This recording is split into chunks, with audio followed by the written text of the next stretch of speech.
what are you doing in my bed? You see my pants? I can't. After witnessing her son and his male friend acting intimately right in front of her, Bree was completely stunned. The next day, she used the excuse of taking Andrew to visit a college. Andrew was surprised that Bree didn't mention what had happened the night before, but in reality, it was just the calm before the storm. Soon, Bree quietly changed directions and drove to a remote gas station. Andrew immediately sensed that something was wrong. Why'd we stop here? We have half a tank left. Every child deserves to be loved unconditionally. And I thought that was the kind of love that I had for you. Maybe if I had it would have been different. Why do I suddenly get the feeling we're not going to make it out to Perkins College today? Bree opened the trunk and took out a bag she had prepared in advance. That's when he realized this had all been planned. Bree had decided to leave Andrew there and abandon him for good. Seeing how determined she was, Andrew rushed toward her, begging her not to leave him. But Bree had already made up her mind. She ignored his pleas. What Andrew didn't realize was that this decision was just as painful for Bree. Tears kept streaming down her face. When she got home, Bree tried to act like she didn't care. But her daughter, Danielle, saw right through her. Why are you pretending to be happy? I heard you walking around your room all night long, crying. I don't want to talk about it.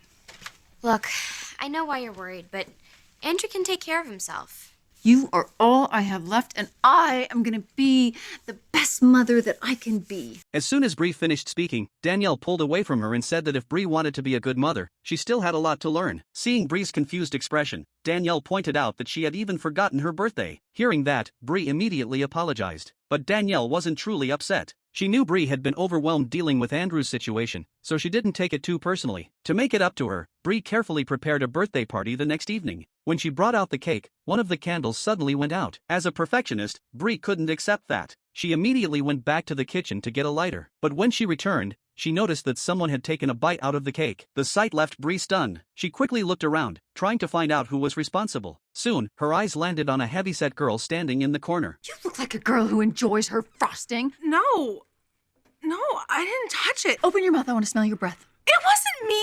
It was Barbie. Barbie! What the hell is wrong with you? Now it's ruined. Everything is ruined. In that moment, Bree realized the situation had ruined Danielle's party and embarrassed her. But the trouble didn't end there. The next day, when Bree went to clean Danielle's room, she found a goodbye letter. Mother, Matthew and I are running away together and we're never coming back. If you want me to be happy, you won't try to find us. Have a nice life, Danielle. My name is Bree Vandekamp, and I'd like to admit myself for psychiatric observation. All right, what seems to be the problem? I think I'm about to have a nervous breakdown.